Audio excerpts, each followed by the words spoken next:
नमामि भगवत्पादं शङ्करं लोकशङ्करं शङ्करं शङ्कराचार्यं केशवं बादरायणं सूत्रभाष्यकृतौ वन्दे भगवन्तौ ईश्वरो गुरुरात्मेति मूर्तिभेदविभागिने व्योमवद्व्याप्तदेहाय दक्षिणामूर्तये प्रशान्तभावं शिवमतिकेयं प्रदायकं मुक्तिमखण्डबोधं प्रणाशकं मोहमदादिदोषां प्रणमामि तं सद्गुरुं वामदेवं।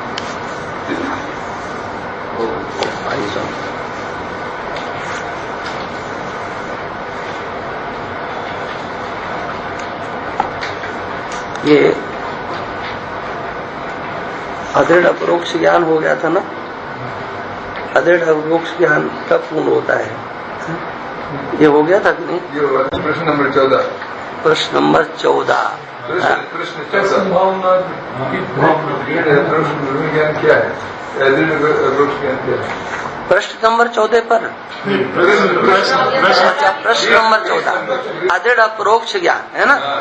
इसका स्वरूप क्या है? हाँ, तो ये इसी पर कल ये चर्चा हुई थी, असंभावना और विपरीत भावना।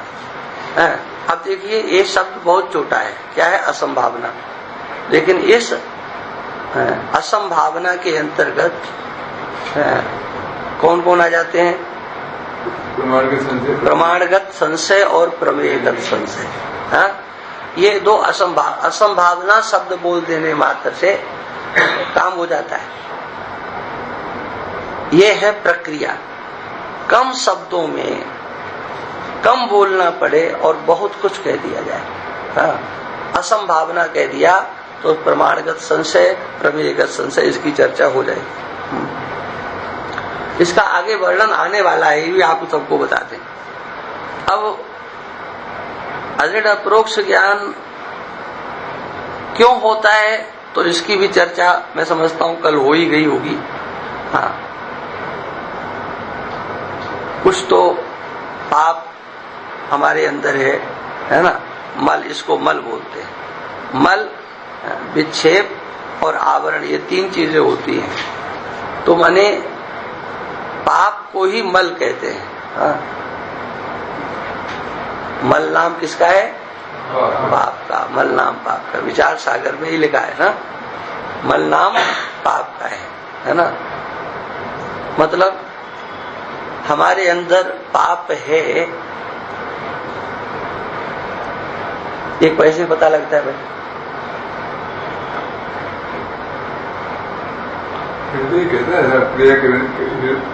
क्रिया करते समय अपना मन नहीं है। देखो, ये है, यहीं पर ग्रंथि है। यहाँ पर भी कह दिया और वहां पर भी, विचार सागर में भी है। ये जैसे ये पगड़ी वाले बैठे ना, ऐसे इन लोगों को इधर इन लोगों ने इतना श्रम किया है कि आप लोग तो दोहे चौपाई याद करते हो, इन्होंने गद्य को याद कर रखा है। गद्य, पूरा गद्य याद कर रखा है एकदम। एक सज्जन थे, उनका शरीर हो गया, 72 बार उन्होंने मेरे से कहा कि मैं 72 आवृत्तियां इसकी कर चुका हूँ। हाँ, मैंने अक्षरशः एकदम कंप्लीट था।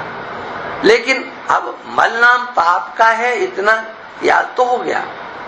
लेकिन इसमें समझना ये होता है कि आखिर बात क्या हुई।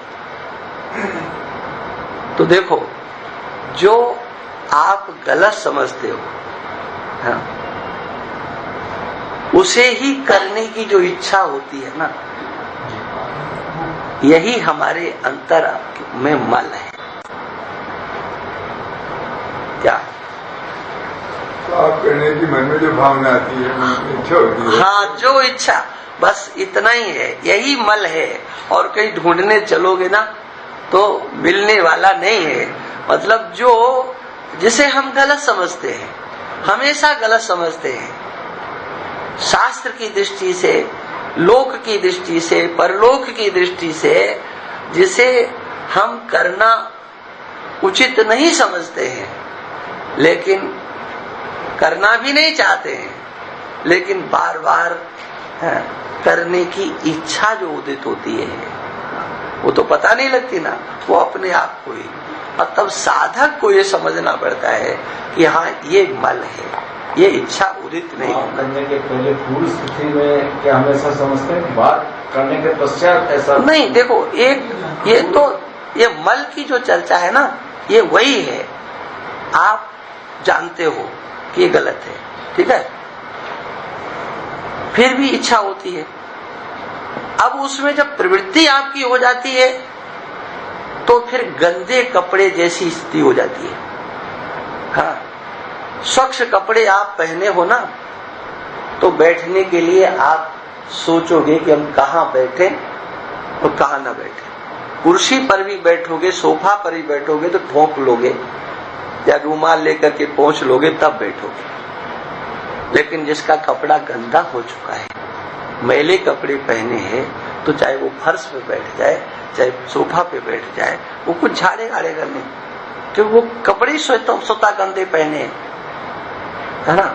ये तो मल का पता तो उनको लगता है जो साधना करने वाले हैं, आचार विचार से अपना जीवन व्यतीत करने वाले हैं, जो आकंठ उसमें डूबे हुए हैं, उनके लिए मल थोड़ी है। वो तो उसको करने में ही रस लेते हैं, पाप में ही उनको रस आता है। जैसे धर्मात्माओं को पुण्य करने में आनंद आता है, ऐसे उन लोगों को अपने पाप कर्मों में रमण करने में ही रस आता है। तब उनके यहाँ ये मल थोड़ी होगा। मल तो उनके लिए है जो अच्छा जीवन व्यतीत करते हैं, भजन करते हैं, आत्मचिंतन करते हैं, सत्संग करते हैं, उनके लिए ये मल की कहानी है। हाँ, उनके लिए है। संसार के लोगों के लिए ये मल की कहानी नहीं है कि सबके लिए मल मल मल, कुछ मल फल नहीं है। हाँ, वो तो मल को ही खा रहे हैं, मल में ही जी रहे हैं, मल में ही पड़े हुए हैं। हाँ? उनके लिए मल नहीं है, मल साधक के लिए, ये समझना चाहिए। और चंचलता, इसी को विक्षेप कहते हैं। अब ये विक्षेप की दशा का कौन चिंतन कर सकता है जी? हाँ? आप लोग रात दिन व्यापार में लगे हुए, आपको लगता है कि हमारा मन चंचल है?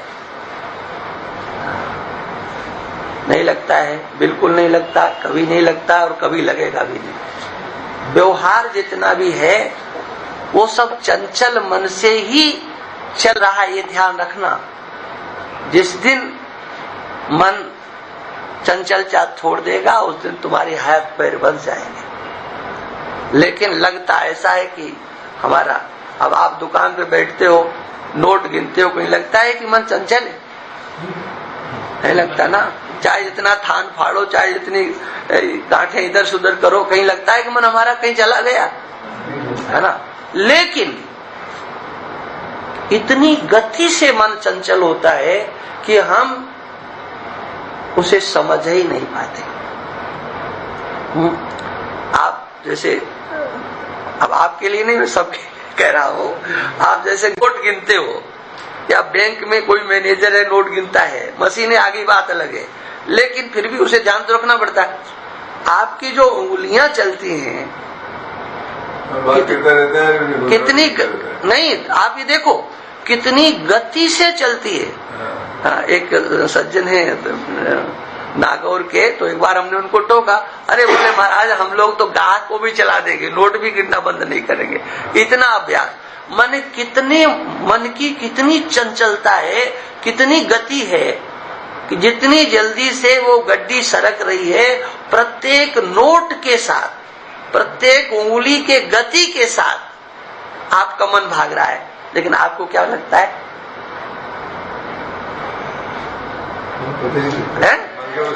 आपको यही लगता है कि स्थिर है, स्थिर। आपको लगता है कि हमारा मन कहीं नहीं जा रहा है, लेकिन वो कितनी गति से भाग रहा है। माताएं रसोई में काम करती हैं, उनका मन कहीं नहीं जाता है, वहीं पर, लेकिन 10 जगह उनका मन लगा होता है, ये ऐसा ये ऐसा ये ऐसा, किंतु लगता ये है कि हम शांति से भोजन बना लें। संसार के कार्यों में अशांत मन भी शांत जैसा लगता है। कोई भी व्यवहार कार्य बिना चंचल मन के हो ही नहीं सकता। व्यवहार भी कर रहा हो और मन में निश्चलता भी हो, तीनों काल में असंभव है। इसलिए ये जो विक्षेप की भी चर्चा है ना, ये समाज के लोगों के लिए नहीं है, ये साधकों की दृष्टि से कहा जा रहा है, जो कभी शांत चित्त होकर के अपना आत्मचिंतन करने के लिए प्रवृत्त हो रहे हैं, अपने आत्म स्वरूप का ध्यान करना चाहते हैं। हाँ, उनको पता लगता है जब उनका मन वहां केंद्रित नहीं होता है। शनै शनै रूपरमेत बुद्ध्या धृत गृहीतया आत्म संस्थम मना कृत्वा न किंचिद विचिंतयेत। जब इस श्लोक को आगे लेकर के और हम न किंचिद विचिंतयेत, हम कुछ चिंतन नहीं करेंगे, जब यहाँ दृष्टि डालेंगे मन के ऊपर, तब जाकर के पता लगेगा कि हमारे अंदर कितना विक्षेप है। व्यवहार में तो विक्षेप का पता ही नहीं लगता है, विक्षेप ही व्यवहार है। वहां उनके लिए ये चर्चा नहीं है। एक तो मल और विक्षेप, ये अदृढ़ अपरोक्ष ज्ञान। दूसरे ब्रह्म की अद्वैतता के असंभव का ज्ञान। अद्वितीय ब्रह्म है, हाँ, ये तो लोगों को पता ही नहीं है। चलो इसकी चर्चा आगे आने वाली है, हम इसमें ज्यादा नहीं अटके। जीव और ब्रह्म में भेद मानने वाले भेदवादी उपार्जन और भोग इत्यादि में रत हैं, शास्त्र की भी अवज्ञा करके चलते हैं। हाँ, उनके संग जो रहना है, ये सबसे बड़ा कुसंग है। उनके संस्कार अथवा इनमें से किसी एक, इतने जो गिना दिए, 1 2 3 गिना दिए, इनमें से तीनों के तीनों हो अथवा इनमें से किसी एक का साधक के मन में जब निवास होता है तो उससे अदृढ़ अपरोक्ष ब्रह्म ज्ञान होता है। अदृढ़ अपरोक्ष ज्ञान से क्या होगा भाई?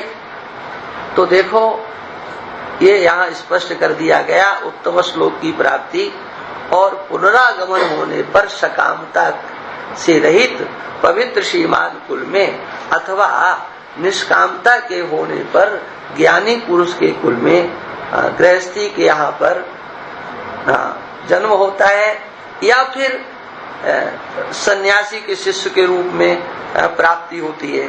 इसी को श्रीमद् भगवत गीता के अध्याय 6 श्लोक 41 और 42 में कहा गया है। हाँ, अर्जुन का जो प्रश्न है 6ठे अध्याय में, क्या कि कोई इस मार्ग में चल भी पड़ा, आप सबके मन में भी ये बात आ जाती होगी। हाँ, क्योंकि ये तो ऐसा चक्कर है ना, ये वेदांत का, वो सारे चक्करों को इधर उधर कर देता है।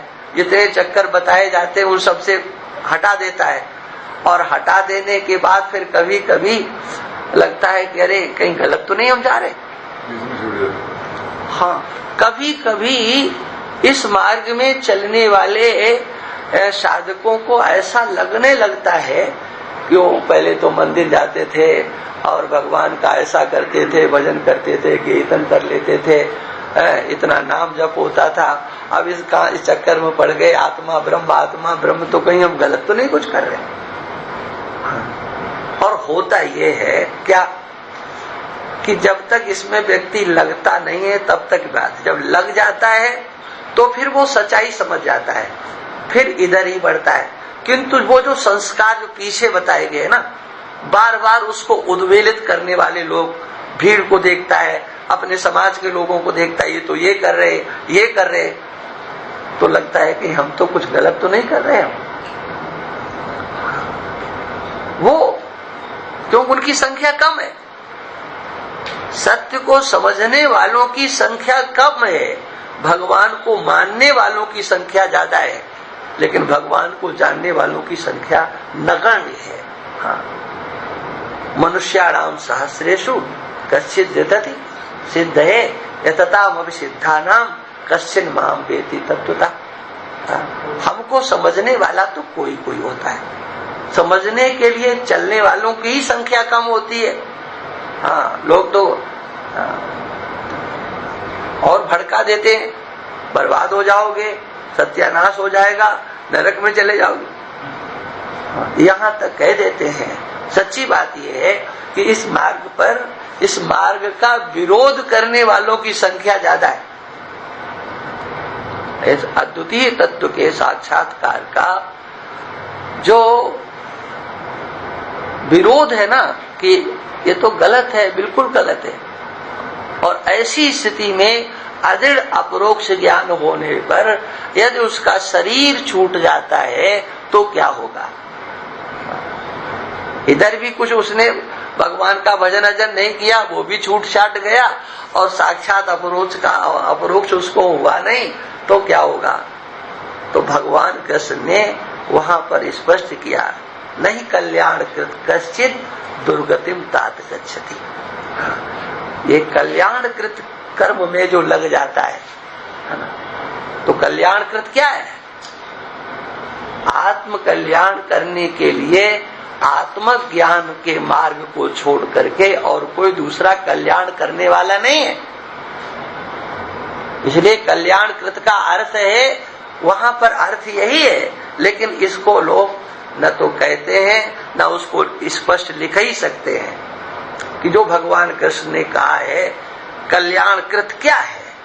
कल्याण करने वाले मार्ग पर जो व्यक्ति चल पड़ता है, श्रेय मार्ग पर जो चल पड़ता है, वो कभी दुर्गति को प्राप्त नहीं होता है ना। वो अपने इस ब्रह्म ज्ञान के चिंतन से उत्तम लोगों की प्राप्ति करेगा। ध्यान रखना, जो धर्मात्मा पुरुष जिन लोगों तक नहीं पहुंच पाते हैं, वो अपने इस आत्म चिंतन में लग करके उत्तम श्लोकों को प्राप्त कर लेगा। लेकिन अभी उसका प्रारब्ध शेष है, तो पुनः लौट करके उसका पुनरागमन हो जाएगा। और पुनरागमन होने पर दो भागों में विभक्त किया कि वो श्रीमान कुल में, श्रीमान का अर्थ धनवान कुल नहीं, ये समझ लेना। हाँ, श्रीमान का अर्थ केवल धनवान, धर्मात्मा। हाँ, जो धर्मात्मा है ऐसों के कुल में जन्म लेता है। अथवा योगी नामेव कुले भवति धीमता, एतद्धि दुर्लभ तरम लोके जन्म यदि दिशम। ये दुर्लभ है, ये कठिन है। माने ऐसे के यहाँ जन्म ले लेना, माने ऐसों का आश्रय प्राप्त हो जाना, जो स्वभाव से इस आत्मचिंतन में प्रवृत्त हो। स्वभाव से जो आत्मचिंतन में प्रवृत्त होने वाले हैं, उनके पास जो भी आएगा है ना, वो उधर अपने आप लगेगा, उसे कुछ करना नहीं पड़ेगा। जो स्वभाव से आत्मचिंतन में रत होते हैं ना, हाँ, उनके पास जो सच्चाई ईमानदारी से आत्म कल्याण की दृष्टि से जुड़ा है, लगा है, वो अपने आप प्रवृत्त होता है। आत्म ध्यान का विषय योग दर्शन में चलाया गया। योग दर्शनकार कहते हैं प्रणव का आश्रय लेकर के अपने स्वरूप का अनुसंधान करो, चिंतन करो,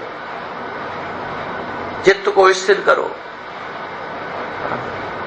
अगर ऐसा नहीं होता है तो यम नियम आसन प्राणायाम के द्वारा नहीं ऐसा होता है तो क्या करें। तो बोले फिर किसी वीतराग महापुरुष का चिंतन करो। ये योग दर्शनकार कहते हैं वीतराग विषयम वा चित्तम, जिसके चित्त से संसार के प्रति राग समाप्त हो गया हो। वीतराग, वीतराग विषयम वा चित्तम, ऐसे महापुरुष के चिंतन से चित्त एकाग्र होता है। जिसने इस संसार को तीनों काल में मिथ्या समझा है, जिसकी रस बुद्धि समाप्त हो चुकी है और जो स्वरूप साक्षात्कार कर चुका है, ऐसे महापुरुष का चिंतन करने से आपको कुछ नहीं करना पड़ेगा, आपका चित्त एकाग्र हो जाएगा, है ना। तो कहते एतद्धि दुर्लभ तरम। अब सोचिए, कबीर का बेटा हुआ, कबीर के बेटे को कोई ज्यादा मेहनत करनी पड़ी क्या? वो तो उनके बराबर ही तत्वज्ञानी हो गया, बल्कि और 2 कदम आगे। क्या है मतलब? ये दुर्लभ है, ऐसे माता पिता प्राप्त होना, ऐसा संसर्ग प्राप्त होना।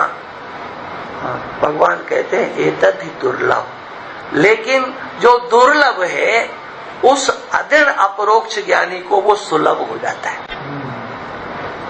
और वो सुलभ होता है और फिर वो अपनी मंजिल को उस जन्म में तय कर लेता है। उसके पास यह तो इतना संबल होता है कि वो सारे पर्दे अपने आप फाड़ देता है, आगे निकल जाता है, किसी की नहीं सुनता है। हाँ, जैसे जड़ भरत है, सुखदेव जी इत्यादि, हाँ, ये किसी की नहीं सुनते हैं, अलग हो जाते हैं। और नहीं तो जन्मना उनको ये योग प्राप्त हो जाता, जैसे मदालसा ने अपने सब पुत्रों को तत्ववेत्ता बना दिया, है ना। तो ये बात यहाँ पर कही गई। अब इसकी अवधि क्या है? सच्चित आनंद आदि ब्रह्म के विशेषणों के अपरोक्ष भान हो जाने पर भी संशय और विपरीत भावना का सद्भाव बना रहता है, तब अदृढ़ अपरोक्ष ज्ञान पूर्ण होता है। थोड़ा थोड़ा सा संशय बना रहे, माने देहात संशय भी बना रहे। कैसा संशय? हाँ, प्रमाणगत प्रमेयगत है, मतलब उसको ये समझ लेना चाहिए। यहाँ पर इन्होंने टिप्पणी में किया है, एक ही विषय के प्रति जो 2 कोटि का प्रकार का जो ज्ञान होता है, अनिश्चयात्मक स्थिति को संशय कहते हैं, है ना। ये टिप्पणी में दिया हुआ है ना। अनिश्चयात्मक स्थिति माने एक और तो युक्ति से बात दिमाग में आ भी रही है, लेकिन दूसरी ओर जो हमारे संस्कार कुसंग के पड़े हुए हैं, हमने बहुत सुना है, वो बार बार हमको उद्वेलित करता है। हाँ, तो इसको माने कि न माने, ये 2 कोटि का, ये सही है कि नहीं है। एक निश्चय, एक रस्सी पड़ी हुई है, अंधेरा है, और आपको प्रतीत हुआ कि सर्प है ना। यद्यपि भ्रांति है, लेकिन 1 कोटि का ज्ञान है, निश्चित रीति से आपकी बुद्धि में बैठ गया, ये सर्प है। लेकिन सर्प कहे कि रस्सी कहे, निश्चय नहीं हो पा रहा। एक ही वस्तु है, दिखाई पड़ रही है, अब है में क्या माने, इसको क्या कहेंगे? हाँ, इधर भी और इधर भी। ये 2 कोटि का ज्ञान आपकी बुद्धि में जब रमण करता है, 2 कोटि माने 2 प्रकार का, 2 प्रकार का ज्ञान रमण करता है। एक रस्सी की ओर भी जा रहा है ज्ञान, रस्सी है, सर्प है, सर्प है, रस्सी है, दोनों ज्ञान एक साथ जब कार्य करते हैं तो वो संशय कहलाता है। तो कहते हैं और विपरीत भावना, माने अपने शरीर इत्यादि में, संसार में जो सत्यत्व बुद्धि की भावना बैठी हुई है ना, वो नहीं निकल पा रही है, बस ये अदृढ़ अपरोक्ष ज्ञान में।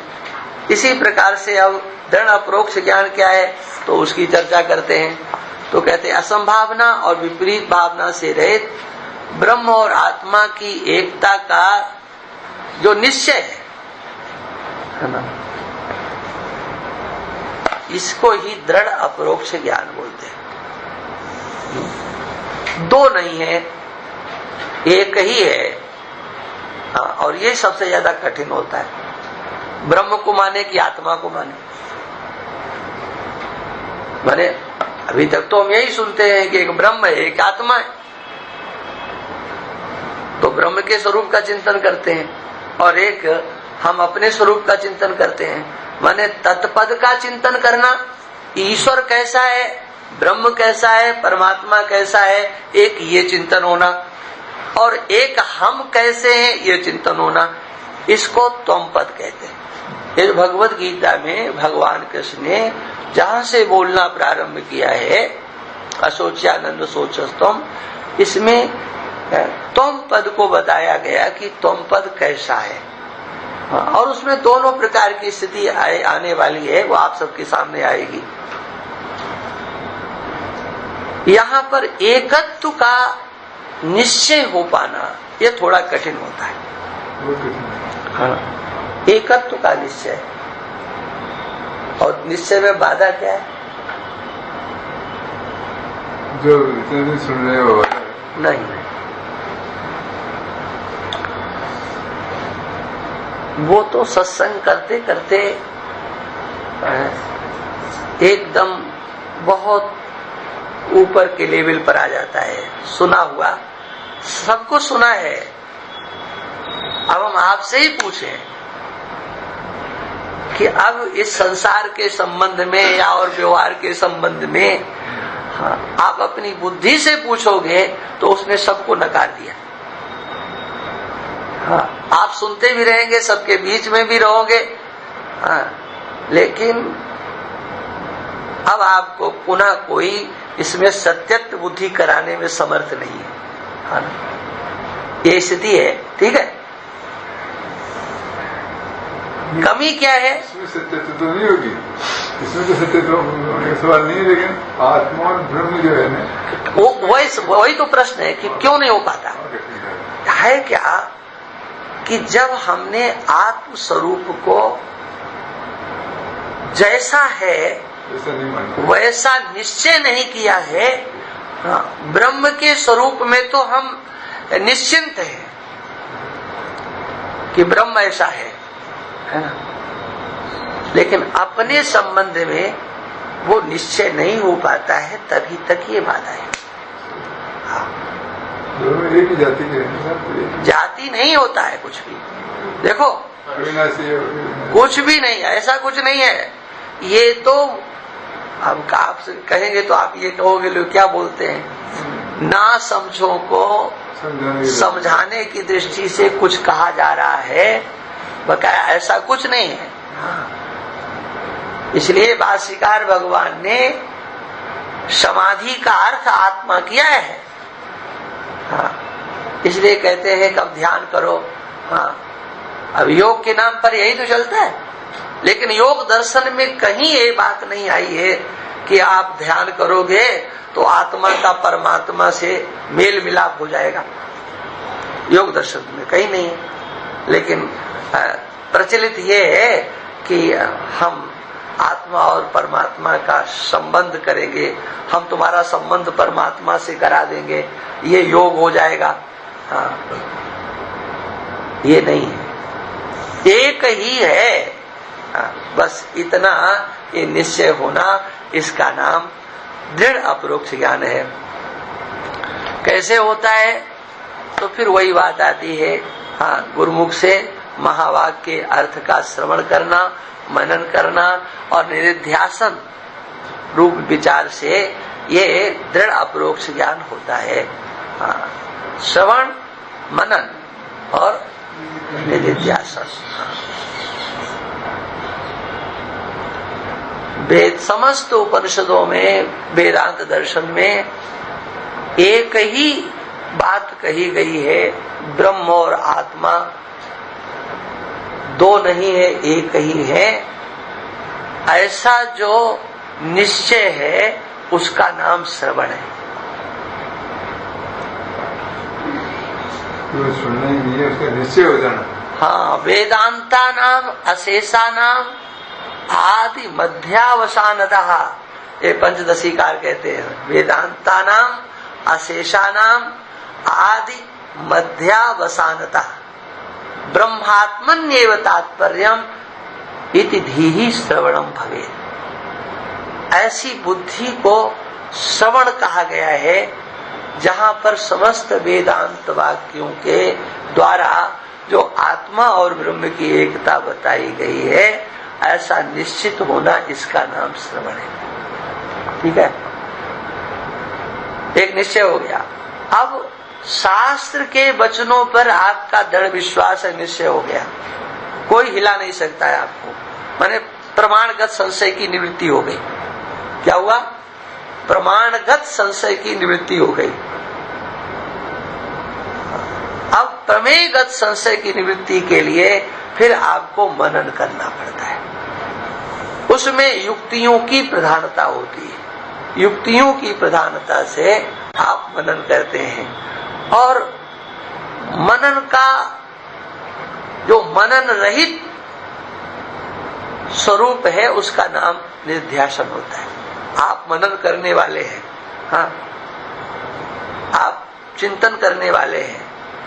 एक चिंतक और एक चिंतनी है, दो कोटि के पदार्थ होते हैं। एक चिंतक और एक चिंतनी है, माने एक ध्यान करने वाला और एक ध्येय। हाँ, एक ध्याता है और एक ध्येय है। ये ध्याता और ध्येय और ध्यान, इन तीनों की त्रिपुटी मनन के रूप में रहती है। क्या मनन में इन तीनों की त्रिपुटी रहा करती है, किंतु जब केवल ध्याता ध्याता रह जाए, ध्येय गायब हो जाए, तो वो निधिध्यासन की अवस्था आ जाती है। हाँ। अब ये यहाँ बताने की बात इसलिए नहीं है, बता इसलिए रहा हूँ, वैसे तो पढ़ते चले जाएं, आगे सब विषय इसमें आने वाला है, लेकिन थोड़ा सा आपको ऐसा लगे कि आप अलग से भी कुछ कह दिया जाए तो मैं कह रहा हूँ, अन्यथा कुछ कहने की जरूरत नहीं है। मनन के समय क्या युक्ति लगाना? जो कहा गया है उसको वेदांत दर्शन ने जैसे कहा, इसी में आगे आने वाली युक्तियां क्या है, इसमें सब युक्तियां आने वाली है। जैसे आपने अपने को ब्रह्म को व्यापक सिद्ध किया, ठीक है ना, ब्रह्म को आपने व्यापक सिद्ध किया, लेकिन इस शरीर के अंतर्गत जो आत्म तत्व है वो भी तो व्यापक है।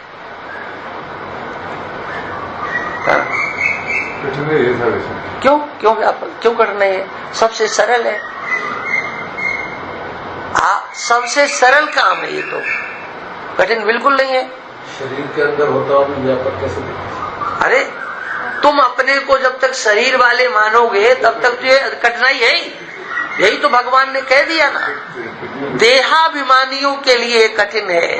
तुम पूर्णमल बन करके और आत्मचिंतन करना चाहो, ये कभी होने वाला नहीं। और लोगों का क्या है कि हाँ कि हम पूर्णमल भी बने रहे और हम ब्रह्म भी हो जाए, है ना। आप इस शरीर से पृथक अपने को देखो, फिर आपका क्या अस्तित्व बचता है, आपका क्या स्वरूप निकल करके सामने आता है? असंगता, निर्विकारता, अविनाशी बना, ये तो उनके साथ दिखता है। वहां जाके थोड़ी तकलीफ होती है। देखो 13वां अध्याय देखो, अनादित्वात् निर्गुणत्वात् परमात्मा यमव्यय शरीरस्थोपि कौन्तेय न करोति न यथा सर्वगतम सौक्ष्म्यात् आकाशम नोपलिप्यते सर्वत्ता अवस्थिते देहे तथात्मा नोपलिप्यते। आप इस देह में अपने को देख रहे हो, आप तो सब देहों में हो, सर्वाधार आप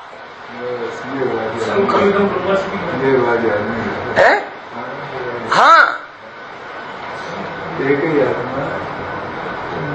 आप केवल ये मान रहे हो कि हम इतने ही हैं, हम यही हैं, ऐसे ही हैं, तभी ना परेशानी है।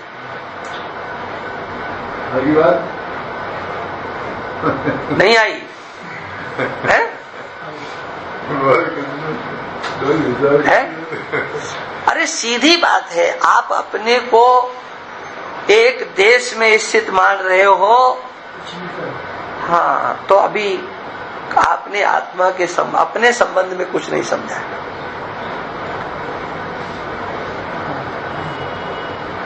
तो भगवान अपने लिए भी यही बात कहते हैं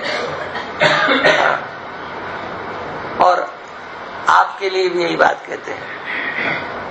यथा आकाश स्थितो नित्यम वायु सर्वत्र को महा। अपना भी व्यापकता का उदाहरण देते हैं तो आकाश की व्यापकता, और आपके व्यापकता का उदाहरण देते हैं तो आकाश की। लेकिन वो केवल उदाहरण मात्र है, वो दृष्टांत मात्र है, यथार्थ नहीं है। इसको अगर समझना है ना, तो पंचदशी का जो द्वितीय प्रकरण है वो बहुत विस्तार से इसी पर चर्चा। आत्मा और आकाश में अंतर क्या है? कह तो दिया जाता है कि आकाश की तरह से जान करो, चलो भाई ये तो छूट जाता है, फिर हमको ऐसे तो पूरा 2 महीने में होगा ही नहीं ये तो। हाँ, दृढ़ अपरोक्ष ज्ञान से क्या होता है? असंभावना, अभानापादक आवरण और विक्षेप रूप कार्य सहित अविद्या अर्थात अज्ञान की निवृत्ति हो जाती है।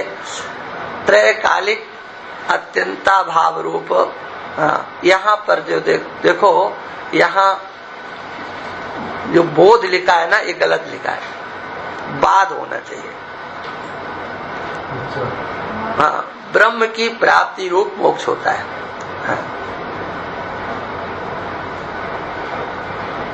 इसका ये जो आगे अभानापादक आवरण विक्षेप कार्य सहित अविद्या, अविद्या और उसका कार्य क्या है? ये संसार है ना, अर्थात उसकी अज्ञान की निवृत्ति। और त्रयकालिक अत्यंता भाव रूप, अत्यंत अभाव रूप बाध होकर ब्रह्म का प्राप्ति रूप मोक्ष होता है। बात और मोक्ष में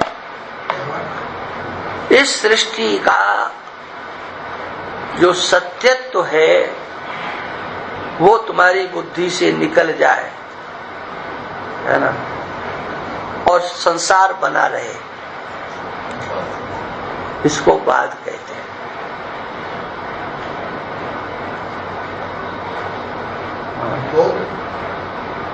बोध अपने स्वरूप का होता है, तीनों कालों में जो अबाधित है।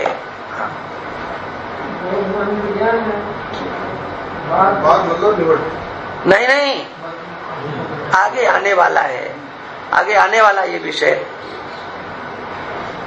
सत्य एक ही पदार्थ है, संसार को मानोगे या ब्रह्म को मानोगे?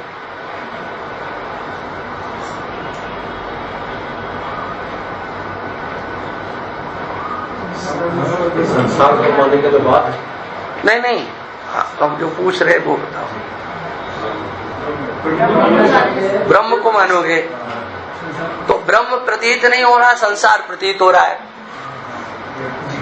ठीक है ना। आपको जब उस ब्रह्म के स्वरूप का ज्ञान हुआ तो इस संसार को तो कोई ढकेल नहीं सकते हो, ये तो जैसे का तैसा रहेगा, है ना।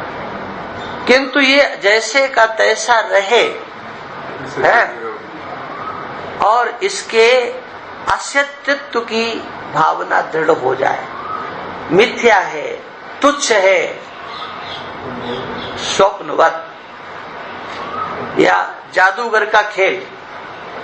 आप जानते हो कि जो बेवकूफ बनाएगा, जानते हो कि नहीं, मदारी होता है, जानते हो कि ये कुछ भी सत्य बताने वाला नहीं है, सत्य दिखाने वाला नहीं है, लेकिन फिर भी आप लोग गोलाकार बना के इकट्ठे हो जाते ना, उसने जैसे बजाया, जानते हो कि ये बेवकूफ बनाने वाला है।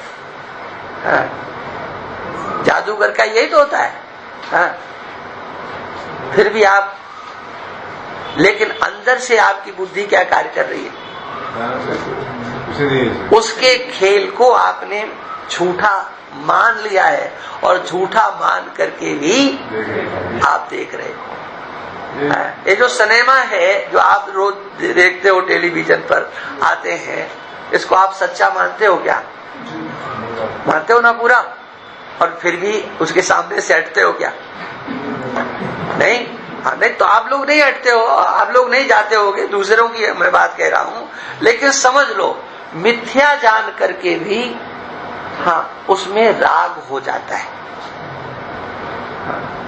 उसमें रमण करते की बार बार इच्छा होती है। हाँ, फिर देखा जाए, फिर देखा जाए, फिर देखा जाए, यही तो होता है ना। हाँ, हाँ, बस। और वो क्या है, ये हानि क्या करता है, ये आपके अपने स्वरूप की जो यथार्थ स्थिति है उस तक नहीं पहुंचने देता है ना। कह रहे हैं मिथ्या है, लेकिन फिर भी उधर ही झुकाव है, तो फिर हाँ, आप उधर झुकाव किस लिए कर रहे हो, उसमें आपको कुछ अच्छा लग रहा है ना। अच्छा लग रहा है, इसका मतलब कि अबे अपने आत्म स्वरूप में आपको रस नहीं आ रहा है, आनंद नहीं आ रहा है, इसी के कारण है ना। और उसका वो बाधक है, क्योंकि आपको उसी से फुर्सत नहीं है, तो आत्म स्वरूप में आनंद है ये देखने के लिए समय कहां है ना, ये बात है। अब इसकी अवधि बता रहे हैं। अज्ञान काल में देह में अहम पने का जैसा ज्ञान हो रहा है, उसका दृढ़ मिथ्यात्व निश्चय रूप बाध करके ब्रह्म से अभिन्न आत्मा में जब ठीक वैसा ही दृढ़ ज्ञान हो जाता है, तभी दृढ़ अपरोक्ष ज्ञान पूर्ण होता है। देहात्म ज्ञानवद ज्ञानम देहात्मक ज्ञान बाधकम आत्मन्येव भवेत् यस्य सनेच्छन न विमुच्यते। ये जो है ना विचार चंद्रोदय, अभी तो कुछ नहीं लगता है, लेकिन जब ऊपर के ग्रंथों को देखता है ना कोई, तो लगता है कि अरे हाँ, ये तो बात यही लिखी थी। अब ये सब का सब पंचदशी का विषय इन्होंने अपने कम शब्दों में और यहाँ लिख करके बता दिया है। क्या बता दिया, आप लोगों ने पढ़ लिया ना इसको, बताइए क्या बताया। जैसे हम इनसे पूछ रहे हैं, आपसे नहीं पूछ रहे जी। ये जो यहाँ लिखा हुआ है, हाँ, ये बिल्कुल साफ साफ कह दिया गया है। हाँ, हाँ, अज्ञान दशा में हाँ, देह में अहम पने का जैसा भान होता है। अहम पने का, अहम तो वही है हाँ, लेकिन अज्ञान दशा में हाँ, आप क्या हो, कितने रूपों में आप हैं, वही अहम आपका कितने रूपों में फैला हुआ है।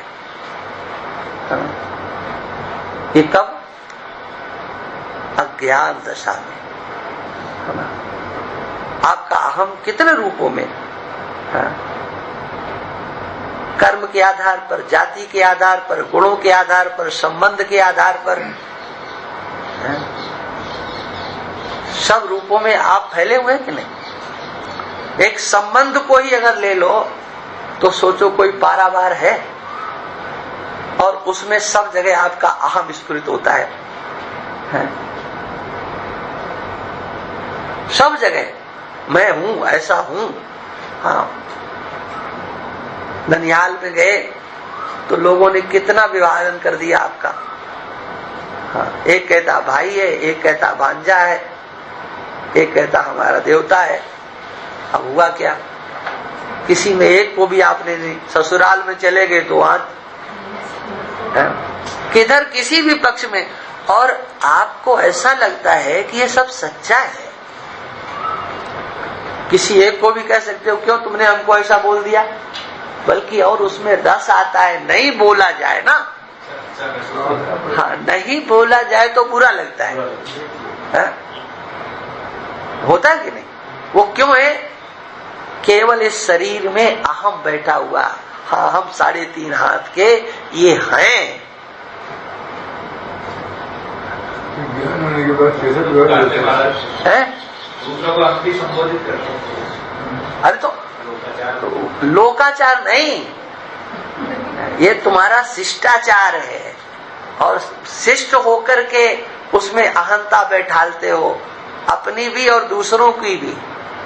अपेक्षा यही होती है कि ससुराल में हम गए तो हमें ऐसा ही बोला जाए, ननिहाल में गए हम तो हमें ऐसा ही बोला जाए, घर में है तो हमको सब ऐसा ही कहें, और कोई उल्टा बोल दे तो हाँ।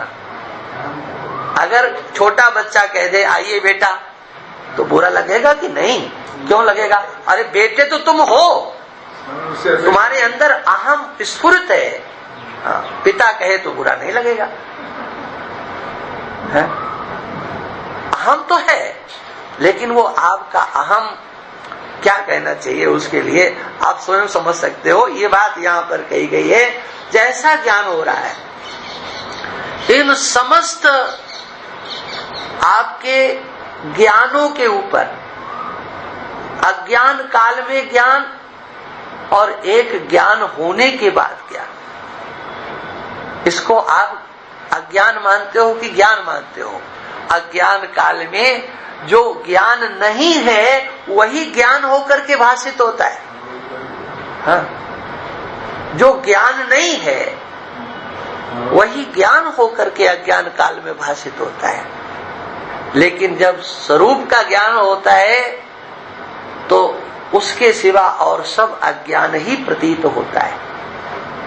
हाँ? अज्ञानम यदतो न्यथा, इसको छोड़ करके जो कुछ है, जितना ज्ञान है वो सब अज्ञान है। ये बात यहाँ कहते हैं। हाँ? अब आप कुछ नहीं कर सकते हो, आपको अपने स्वरूप का ज्ञान हुआ है तो सारे संसार को हटा नहीं दे वो, तब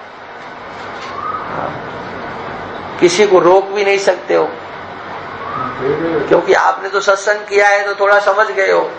अब किसी से ये नहीं कह सकते तुम हमको ये मत बोलना, वो तो बोलेंगे, बिना बोले नहीं रहेंगे।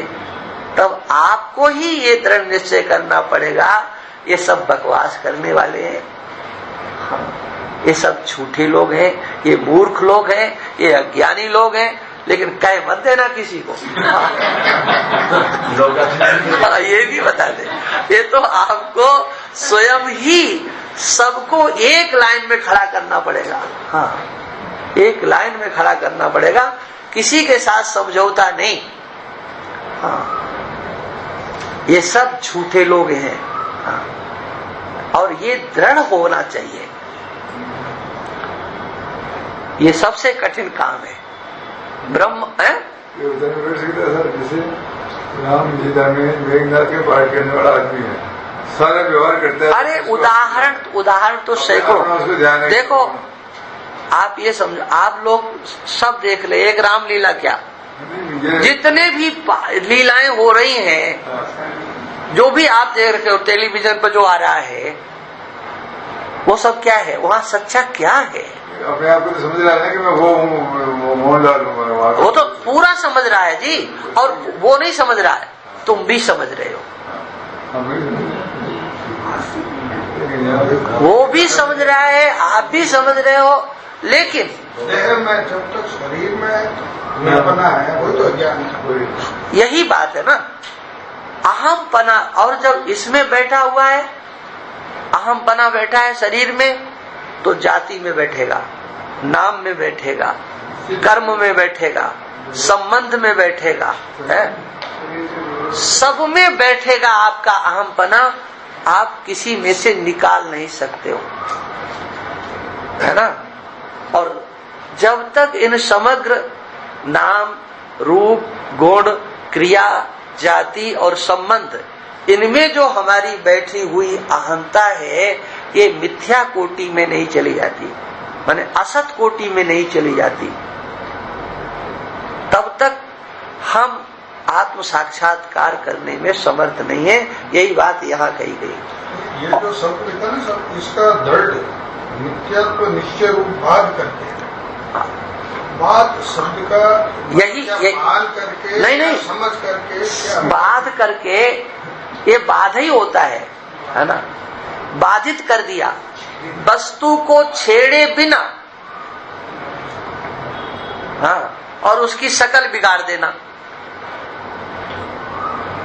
क्या? जैसे आपके सामने घड़ा रखा है, उसको फोड़े बिना आप मृतिका सिद्ध कर सकते हो कि नहीं? कर सकते हैं। मन निश्चय करने को मृतिका। यही बात हो गया। आभूषणों को बिगाड़े बिना आप उन्हें सोना सिद्ध कर सकते हो कि नहीं? कर सकते हो ना? हाँ। कपड़ा पहने हो, है ना, इसको फाड़े बिना आप इसे सूत सिद्ध कर सकते हो कि नहीं? है ना? वस्तु को बिगाड़ना नहीं है। हाँ। नाम और रूप को मिथ्या कर देना। ये जो नाम है, ये जो रूप है, ये मिथ्या है। सत्य इसमें कुछ और ही तत्व है। संबंध को बिगाड़े बिना, शरीर को बिगाड़े बिना शरीर से अलग हो जाना।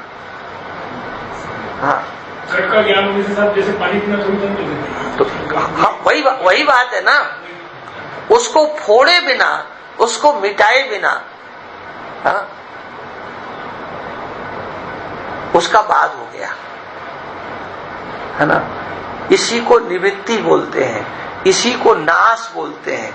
हाँ, एक नाश होता है, डंडा लिया और गले में मार दिया, उसका अस्तित्व उन्होंने मिटा दिया, घड़ा फूट गया। लेकिन घड़ा बना रहे और नाश हो जाए, यही वेदांत दर्शन है। मेरा बुद्धि नाश है। हाँ, संसार जैसे का तैसा बना रहे, यही मिथ्या निश्चय होना। मिथ्या, झूठा। मिथ्या माने वैतथ्य, तथ्य से रहित जो पदार्थ है उसको मिथ्या कहते हैं।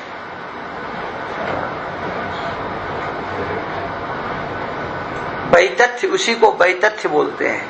हाँ, वैतथ्य का अर्थ होता है तथ्य के बिना। तथ्य माने सत्य के बिना भाषित होना, यही मिथ्यात्व है। प्रतीति हो, प्राप्ति नहीं हो। वस्तु की प्रतीति तो हो। एक हिंदी शब्द क्या है? अरे बाद का अर्थ बाद है, हिंदी क्या होगा? बाद तो हिंदी है। ये बाद कोई इंग्लिश शब्द नहीं है। ये इनके पर्यायवाची नहीं ढूंढ पाओगे हिंदी में। ये दर्शन के शब्द है ना। ये बाद तो फिर बाद ही रहेगा।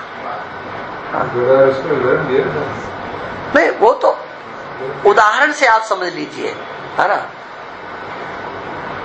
बाद माने मिथ्यात्व निश्चय, वस्तु के प्रति तो होते रहते और मिथ्यात्व का निश्चय हो जाना, है ना।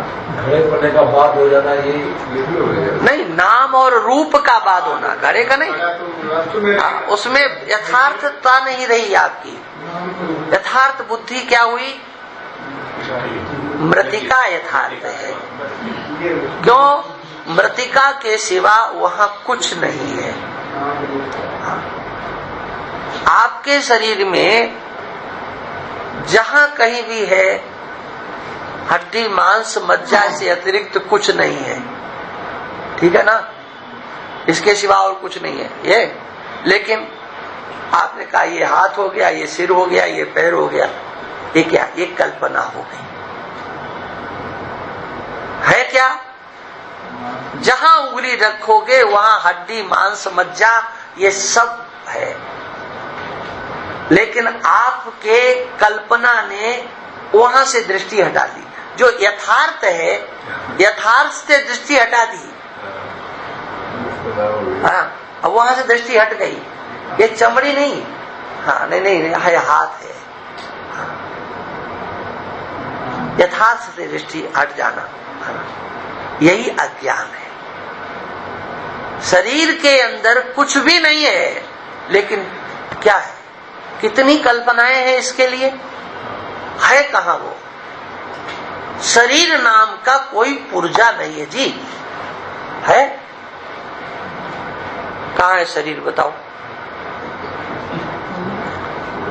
अरे हाथ तो है संपूर्ण। जब एक एक को तुमने अलग कर दिया तो मिला के शरीर कैसा हो जाएगा? नहीं, जब आपने एक एक इंच शरीर की स्थिति को अलग कर दिया। जैसे ये इतना ही है, अब इसमें कितने भाग कर दिए आपने? हाँ, ये अंगूठा हो गया, ये हो गई, ये हो गई, ये हो गई, ये हथेली हो गई, ये कलाई हो गई। अब हाथ क्या हुआ? माने कल्पना के अंदर कल्पना है, उसका अंत नहीं है। यथार्थ रीति से खोजने चलते हैं तो वहां कुछ भी प्राप्त नहीं होता है ना। घड़े में मृत्तिका का भान होता है, आभूषण में स्वर्ण का भान होता है, वैसे शरीर में मानव की हड्डी और मांस का भान नहीं। क्यों नहीं होता है? मेरी हड्डी दर्द कर रही है, मतलब अरे हम एक रूप ले रहे हैं मृत्तिका। नहीं आज तो यही देखो, वहां पर भी तुम्हारी मोटी दृष्टि है ना, इसलिए तुम्हें दिखाई पड़ रही खाली मिट्टी। वहां पर भी सब बैठे हुए हैं। क्या समझे? लेकिन तुम्हारी आंखों से नहीं दिखाई पड़ता है। आकाश है कि नहीं घड़े में? बताओ कहाँ, कहाँ हुआ, बताओ कहाँ है? जहां पर आपको मिट्टी दिखाई पड़ रही है वहीं आकाश है, लेकिन आप नहीं देख सकते हो। जहां मिट्टी दिखाई पड़ रही है, घड़े में छिद्र है कि नहीं? बताओ घड़े में छिद्र है कि नहीं? कौन सी ऐसी जगह है जहां घड़े में छिद्र नहीं है ना? ये जो सुनो, ये जो शीतलता है ये क्या है? ये मिट्टी की है कि जल की है? हम नहीं जानते हैं। इसलिए कौन ऐसी जगह है जहां सब के सब नहीं बैठे? आप जगह खोजोगे। ये दर्शन गणित है और इसको कोई फेल नहीं कर सकता है। हाँ, इसमें आप कहीं इधर से उधर भाग नहीं सकते हो। जो है शास्त्र में है तो है। हाँ, हमारी बुद्धि नहीं आती, नजर आती है। कल्पना में हम बह रहे हैं तो बह रहे हैं। हम पूछे मामा कहाँ है, भांजा कहाँ है, साला कहाँ है, बहनोई कहाँ है, दिखा दोगे? दिखा दोगे? नहीं दिखा दोगे, नहीं दिखा सकते हो। हम कहते कुछ भी नहीं दिखा सकते हो आप। आदमी दिखा सकते हो, बताओ आदमी कहाँ देख रहे हो? आप बोलो, आदमी को कहाँ देख रहे हो? कोई भी सिद्ध कर दे, इतने लोग बैठे हो, हम आदमी को देख रहे हैं। आदमी क्या चीज है? ये तो प्रत्यक्ष हम लोग चला रहे हैं आप लोगों को, ये ध्यान रखना। जब इस पर वो करेंगे तो फिर सब उधड़ जाएगा। आप कुछ नहीं कर रहे हो जी, चिंतन ही कहाँ किया है। अरे हमारी आंख किसको देख रही बताओ? अरे किसको देख रही है? पंचभूतों को भी नहीं देख पा रही है। आंख का जो संसार है बहुत थोड़ा है। क्या देख रहे हैं? हाँ। और सत्य वो होता है जिसको तुम कहो उसको दूसरा भी कहे। किसी पशु के सामने तुम बताओ क्या हो, उसकी भी आंख है, वो तुमको क्या देख रही है? एक मच्छर है, वो तुमको क्या समझ रहा है? आप सब एक धरातल पर खड़े हो। आप भी हड्डी मांस को मान रहे हो कि हड्डी मांस है, और वो पशु भी हड्डी मांस आपको मान रहा है। मच्छर भी हड्डी मांस वाला आपको मान रहा है। चाहे जलचर हो, नभचर हो, थलचर हो, सब की दृष्टि के साथ। लेकिन आप थोड़ा अलग अपने को मानने लगे, किंतु उनकी भी दृष्टि गलत है और तुम्हारी भी गलत है। आपकी आंख से आदमी भी नहीं दिखाई पड़ता है तो फिर आगे क्या दिखाई पड़ेगा? लेकिन ये बात अब हम कितना ही कहें, आप समझेंगे का, है ना? ये दर्शन है भाई। हाँ, इस पर मेहनत करो, आप लोग कुछ समझो। केवल हमारे ही उस पर नहीं किया, स्वामी जी बक देंगे और हम लोग सुन लेंगे, समझ लेंगे, इससे कुछ काम नहीं होने वाला है। मैं सीधी सीधी बात कह रहा हूँ, इसमें स्वयं बुद्धि लगाओ। हाँ। यस्य नास्ति स्वयं प्रज्ञा तस्य शास्त्रम करोति किम। हाँ, शास्त्र उसी की मदद करता है जिसके पास अपनी स्वयं की प्रज्ञा होती है।